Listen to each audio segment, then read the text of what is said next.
இப்ப நடந்து கொண்டிருக்கிற இந்த போர்ல நினைச்சு கூட பார்க்க முடியாத பல சம்பவங்கள் தொடர்ச்சியா நடந்து வருது. அமெரிக்கா கூட இப்படியெல்லாம் நடக்குமான்னு சொல்லி எதிர்பார்த்திருக்காது. நாங்க நினைக்காத விதத்துல ஈரான் தாக்கிக் கொண்டிருக்குன்னு சொல்லி அமெரிக்க ஜனாதிபதி டொனால்ட் ட்ரம்ப் சில நாட்களுக்கு முதல்ல குறிப்பிட்டிருந்தார்.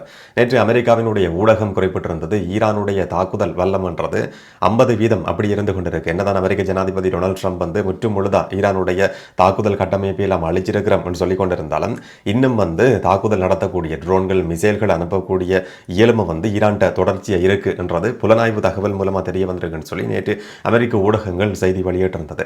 அதை உறுதிப்படுத்துற மாதிரி முதல் தடவையா ஈரானுக்குள்ள பயணம் செய்து அமெரிக்காவினுடைய ஒரு போர் விமானம் சுட்டு வீழ்த்தப்பட்டிருக்கு.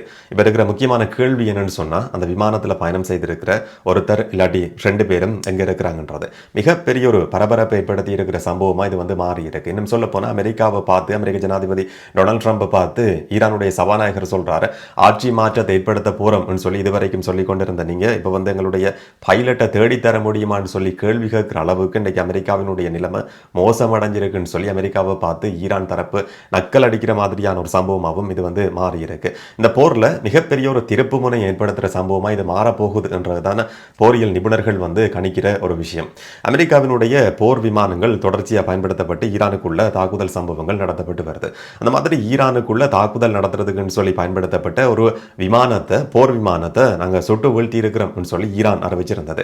இது F-35 சொல்லி ஈரானுடைய அரச ஊடகம் குறிப்பிட்டிருந்தாலும், இன்றைக்கு அமெரிக்க ஊடகங்கள் இல்லாட்டி மேற்குலக நாடுகளினுடைய ஊடகங்கள் உறுதிப்படுத்தி இருக்கிற ஒரு விஷயம், F-15E சொல்லப்பட்ட ரகத்தை சேர்ந்திருக்கிற விமானங்கள் 1980ஆம் ஆண்டு காலகட்டத்தில் அமெரிக்காவினுடைய வான்படைக்கு சொல்லி போர் நடவடிக்கைகளுக்காக இணைச்சு கொள்ளப்பட்ட ஒரு விமானம் என்ற மாதிரி சொல்லப்பட்டிருந்தது. இந்த விமானத்தை நாங்கள் சுட்டு வீழ்த்தி இருக்கிறோம் சொல்லி அதை பற்றின வீடியோஸ், போட்டோஸ் எல்லாமே ஈரானுடைய அரச ஊடகங்களில் வெளிவந்திருந்தது. மிகப்பெரிய ஒரு சேதம் பதிவாகி இருக்கு. அந்த விமானத்தை திரும்ப நீ பயன்படுத்தக்கூடிய நிலைமையே உருவாகாது, புனரமைக்கவும் முடியாது. அதனுடைய பாகங்கள் எல்லாம் அப்படியே சிதறி போயிருக்கிற காட்சிகள் வெளிவந்திருந்தது. இருக்கிற முக்கியமான கேள்வி என்னன்னு சொன்னா, இதுல பயணம் செய்திருக்கிற 2 பேரும் எங்க இருக்கிறாங்கன்றது. F-35 ரக விமானமா இருந்திருக்குமா இருந்தா அதுல ஒருத்தர் பைலட் மட்டும் பயணம் செய்திருப்பார் சொல்லி சொல்லப்படுது. ஆனா இப்போதைக்கு பெரும்பாலும் உறுதி செய்யப்பட்டிருக்கிற ஒரு விஷயம் என்னன்னு சொன்னா, இது F-35 கிடையாது, F-15E என்றது. அப்படியா இருந்தா அதுல 2 பேர் இருந்திருக்கலாம் என்ற மாதிரி சொல்லப்பட்டிருந்தது. இப்ப 2 நாடுகளும் தேடுதல் நடவடிக்கையில் ஈடுபட்டு கொண்டிருக்கு. ஒரு பக்கம் அமெரிக்கா, இன்னொரு பக்கம் ஈரான். ஈரானுக்குள்ள சுட்டு வீழ்த்தப்பட்டிருக்கு. ஈரானுடைய பொதுமக்களுக்கு ஈரான் அரசாங்கம் அறிவிச்சிருக்கு 10 பில்லியன் அந்த நாட்டு பணத்துல வந்து அந்த பைலட் சம்பந்தமான தகவல்கள், இந்த போர் விமானத்தில் பயணம் செய்திருக்கிற நபர்கள், ஒரு பெரஷூட் வந்து கண்டுபிடிக்கப்பட்டிருக்கு. அப்ப எங்கேயோ தப்பி ஓடி இருக்கலாம் என்ற ஊகத்தின் அடிப்படையில் தொடர்ச்சியாக தேடி கொண்டிருக்கிறாங்க. அந்த நபர்களை வந்து கண்டுபிடிச்சு அவர்களை பற்றின தகவல் சொல்லப்படுமா இருந்தா 10 பில்லியன் சன்மானம் தரப்படும் அந்த நாட்டு பணத்தில்னு சொல்லி ஈரானுடைய அரசாங்கம் வந்து பொதுமக்களுக்கு அறிவிச்சிருக்கு. இன்னொரு பக்கம் இதனுடைய மீட்பு நடவடிக்கைகளில் அமெரிக்காவும் ஈடுபட்டிருந்தது. ஒரு போர் விமானம் சுட்டு வீழ்த்தப்படுது. அந்த விமானத்தில் பயணம் செய்தவர்களுக்கு என்ன நடந்தது சொல்லி கண்டுபிடிக்கிறதுக்காக இன்னும் ஒரு ஹெலிகாப்டரை அமெரிக்கா அனுப்பி வச்சிருந்தது என்ற மாதிரி செய்திகள் வெளிவந்திருந்தது. அந்த ஹெலிகாப்டரையும் நாங்கள் சுட்டு வீழ்த்தி இருக்கிறோம் சொல்லி ஈரான் தரப்பு அறிவிச்சிருக்கு. இந்த ஹெலிகாப்டர் சம்பந்தமான போட்டோ, வீடியோ ஏற்கனவே போர் விமானம் வெளிவந்த மாதிரி இதை பற்றின எந்த விதமான உறுதியான ஆதாரங்களும் கிடையாது. ஆனால் ஈரான் அறிவிச்சிருந்தது, ஏற்கனவே ஒரு போர் விமானத்தை சுட்டு வீழ்த்தி இருந்தோம், திரும்ப அதை கண்டுபிடிக்கிறதுக்குன்னு சொல்லி அதில் பைலட்டையும் கோ பைலட்டையும் தேடுறதுக்குன்னு சொல்லி அமெரிக்கா ஒரு ஹெலிகாப்டர் அனுப்பி வச்சிருந்தது. அதையும் நாங்கள் சுட்டு வீழ்த்தி இருக்கிறோம், தொடர்ச்சியாக இதை மாதிரியான தாக்குதல்களை நீங்க எதிர்பார்க்க முடியும்னு சொல்லி ஈரான் வந்து கடுமையான எச்சரிக்கைகளை விடுத்து வருது. இந்த போர் விமானம் சுட்டு வீழ்த்தப்பட்டதுக்கு பிறகு அமெரிக்காவினுடைய இலும சம்பந்தமாகவும் இல்லாட்டி ஈரான் தாக்குதல் நடத்துறதுக்கு எந்த அளவுல இன்னமும் கூட அமெரிக்காவை எதிர்த்து போராடக்கூடிய, ஒரு மாதம் இந்த போர்ல வந்து ஈரான் வந்து அமெரிக்காவை எதிர்த்து போராடி கொண்டிருக்கு. இல்லாட்டி 2 தரப்புக்கும் இடையில போர் நடந்து கொண்டிருக்கு. இன்னும் கொஞ்ச நாட்கள்ல போர் முடிவுக்கு வரும், 2 கிழமைகளுக்குள்ள போர் முடிவுக்கு வரலாம், ஒட்டுமொத்தமா ஈரான் அழிக்க போறோம் என்ற மாதிரி அமெரிக்க ஜனாதிபதி டொனால்ட் ட்ரம்ப் சொல்லியிருந்தார். ஏர்ஃபோர்ஸ் கிடையாது, அங்க இருக்கிற கடற்படை கிடையாது, ஒட்டுமொத்தமா ஈரானுடைய பாதுகாப்பு தரப்பையும் அழிச்சிருக்கிறோம் சொல்லி அமெரிக்க ஜனாதிபதி டொனால்ட் ட்ரம்பா இருக்கலாம், அமெரிக்காவினுடைய பாதுகாப்பு செயலாளர் பீட், இந்த மாதிரியான பாதுகாப்பு துறையோட சம்பந்தப்பட்ட நபர்கள் எல்லாருமே சொல்லிக் கொண்டிருந்தாலும், இப்ப அமெரிக்காவினுடைய மிக முக்கியமான ஒரு போர் விமானம் சுட்டு வீழ்த்தப்பட்டிருக்கிறது அமெரிக்காவை பொறுத்த வரைக்கும் மிகப்பெரிய ஒரு தோல்வியா பார்க்கப்படலாம். இதுக்கு முதல்லையும் அமெரிக்காவினுடைய போர் விமானங்கள் சேதமடைஞ்சதை பற்றின செய்திகள் வெளிவந்திருந்தது. குவைட்ல இருக்கிற விமானப்படை தளத்தில் நிப்பாட்டி வைக்கப்பட்டிருந்த சில போர் விமானங்கள் சேதமாகி இருந்தது. இது வந்து ஒரு ஃப்ரெண்ட்லி ஃபயர் தான், தவறுதலா சுட்டு வீழ்த்தப்பட்டது என்ற மாதிரி குவைத்தும் அமெரிக்காவும் அறிவிச்சிருந்தது. ஆனா அதுக்கு பின்னால சில மர்மங்கள் இருக்கின்ற மாதிரி அமெரிக்க ஊடகங்கள் செய்தி வெளியிட்டிருந்தது. அதுக்கு பிறகு சவுதி அரேபியாவினுடைய சுல்தான் ஏர்பேஸ்ல நிப்பாட்டி வைக்கப்பட்டிருந்த E3 ஒரு விமானம் வந்து சேதமாகி இருந்தது. ரெண்டா பிளவடைஞ்சிருந்த போட்டோஸ் வீடியோஸ் எல்லாமே வெளிவந்திருந்தது. அதுலயும் முக்கியமா ஏவேக்ஸ் சொல்லப்படுற ஏர்போர்ன் வார்னிங் சிஸ்டத்தோட சம்பந்தப்பட்டிருக்கிறது. வானத்திலிருந்து கொண்டு கீழே இருக்கிற மற்ற விமானங்களுக்கு தகவல்களை தந்து கொண்டிருக்கிற முக்கியமான போர் நடவடிக்கையில தரவுகளை பரிமாறிக்கொள்ற E3 விமானம் சேதமாகி இருந்தது. அமெரிக்காவுக்கு மிகப்பெரிய ஒரு பின்னடைவா பார்க்கப்பட்டிருந்தது. அமெரிக்காவினுடைய ஜெரால்ட் ஃபோர்டு கப்பல் வந்து தீப்பற்றி எறிஞ்ச சம்பவம் பதிவாகி இருந்தது. அமெரிக்கா வேற காரணங்களை சொல்லி இருந்தாலும் அந்த கப்பல் வந்து கிரீஸுக்கு திருத்த நடவடிக்கைகளுக்கு சொல்லி கிரீஸுக்கு அனுப்பி வைக்கப்பட்டு குரோஷியாவுக்கு அனுப்பி வைக்கப்பட்டு திரும்ப அந்த கப்பலை நாங்கள் திருத்தி இருக்கிறோம், போர் நடவடிக்கைகளுக்கு ஈடுபடுத்தப்பட்டு வருது என்ற மாதிரி அமெரிக்கா இன்றைய நாள் அறிவிச்சிருந்ததையும் பார்க்க முடிஞ்சது. ஆனால் இந்த போர் ஆரம்பிச்சதுல இருந்து ஈரான்ல மிகப்பெரிய அளவான சேதங்கள் இருக்கு. முக்கியமான தலைவர்கள் தளபதிகள் கொலை செய்யப்பட்டிருக்கிறாங்க, உட்கட்டமைப்பு வசதிகள் சேதமாகி இருக்கு, எரிபொருள் கட்டமைப்பு சேதமாக்கப்பட்டிருக்கு. இது எல்லாத்தையுமே தாண்டி ஈரானுடைய தொடர்ச்சியான இந்த மாதிரியான தாக்குதல்களை பொறுத்த வரைக்கும் அமெரிக்காவுக்கு ஒரு மிகப்பெரிய பின்னடைவா இது வந்து பார்க்கப்படுது.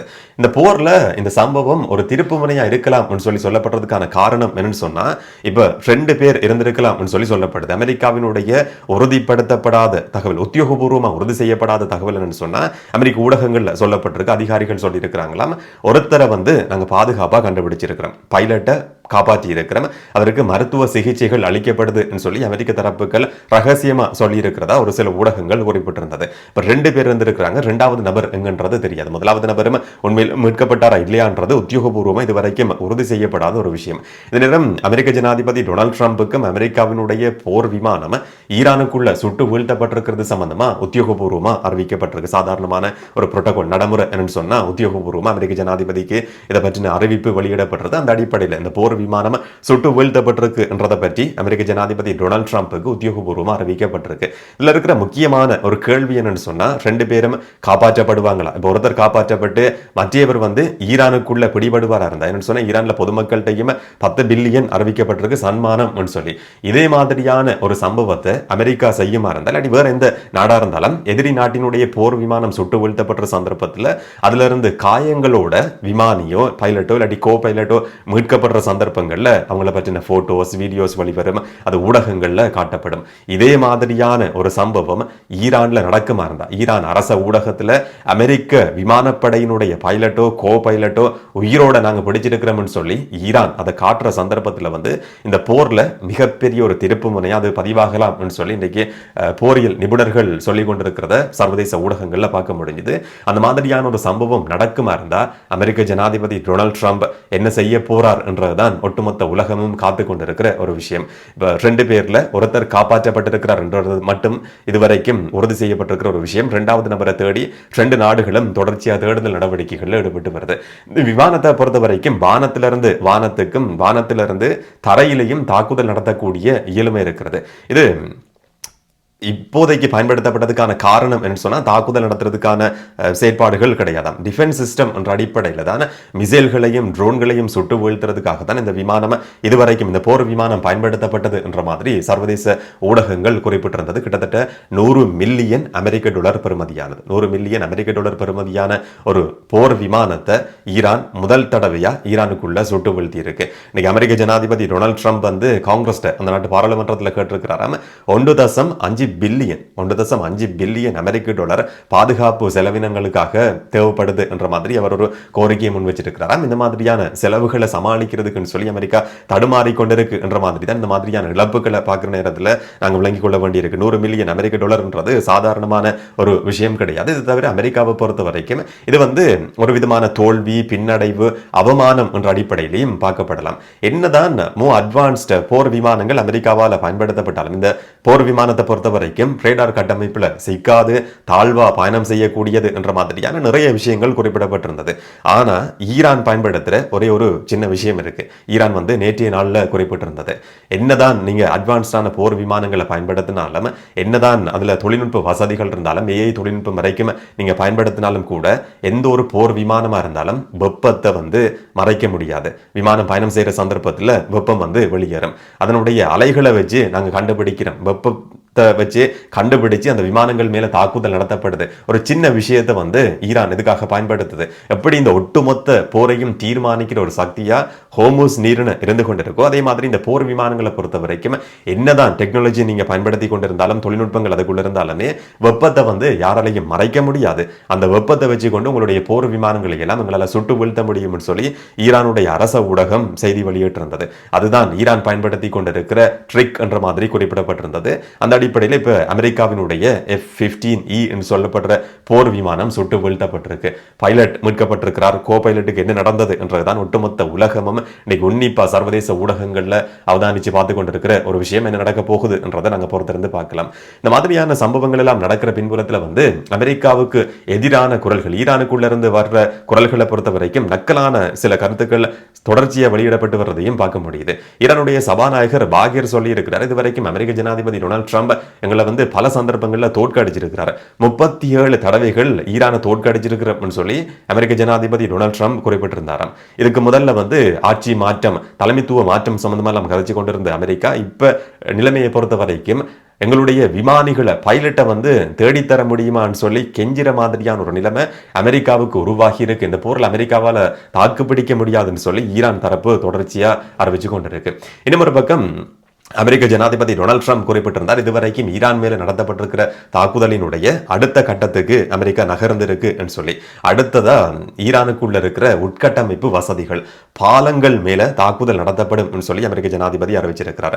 இரண்டாவது எரிசக்தி கட்டமைப்புகள் தாக்கப்படும் என்ற 2 முக்கியமான எச்சரிக்கைகள் இன்றைக்கு வந்து விடுக்கப்பட்டிருந்தது. இந்த மாதிரியான தாக்குதலுக்கு பிறகு கொஞ்ச காலத்திலேயே இல்லாட்டி ஒரு சில நாட்களுக்கு பிறகு ஹோமஸ் நீரின தானாவே திறக்கப்படும் என்ற மாதிரி ட்ரம்ப் வந்து இன்றைய நாளிலையும் குறிப்பிட்டிருந்தார். இந்த மாதிரியான எச்சரிக்கை வந்திருக்கிற பின்புலம் எதுன்னு சொன்னா, ஏற்கனவே நேற்றைய வீடியோவில் நாங்கள் பார்த்துருந்தோம், தெஹ்ரானையும் கராஜ் என்று சொல்லப்படுற மிக முக்கியமான ஒரு நகரத்தையும் இணைக்கிற மிகப்பெரிய ஒரு பாலம் வந்து அமெரிக்காவினுடைய B1 சொல்லப்படுற ஒரு பாலம் அமெரிக்காவினுடைய இஸ்ரேலினுடைய 2 நாடுகளும் சேர்ந்து நடத்தின தாக்குதலில் வந்து சேதமாகி இருந்தது. அதுவும் 2 பிளவடைஞ்சிருந்தது. இது மோசமான ஒரு சேதத்தை ஏற்படுத்தி இருக்குன்னு சொல்லி சர்வதேச ஊடகங்களில் குறிப்பிடப்பட்டிருந்தது. என்ன சொன்ன, இந்த பாலம் வந்து 2 நகரங்களையும் இணைக்கிற கட்டப்பட்டு வந்த நீண்ட காலம் அதிகமான செலவு செய்யப்பட்டிருக்கிற ஒரு பாலம் என்ற மாதிரி குறிப்பிடப்பட்டிருந்தது. இந்த மாதிரி அந்த பாலம் சேதமானதுக்கு பிறகு அமெரிக்க ஜனாதிபதி டொனால்ட் ட்ரம்ப் அறிவிச்சிருக்கிறார், அடுத்தது ஈரானுக்குள்ள இருக்கிற உட்கட்டமைப்பு வசதிகள், பாலங்களை சிதைக்கிறது தான் அமெரிக்காவினுடைய நோக்கம் சொல்லி. அதுக்கு ஈரான் கொடுத்திருந்த பதில் என்னன்னு சொன்னா, கட்டப்பட்டு வந்த பாலம் இது வந்து நிர்மாண பணிகள்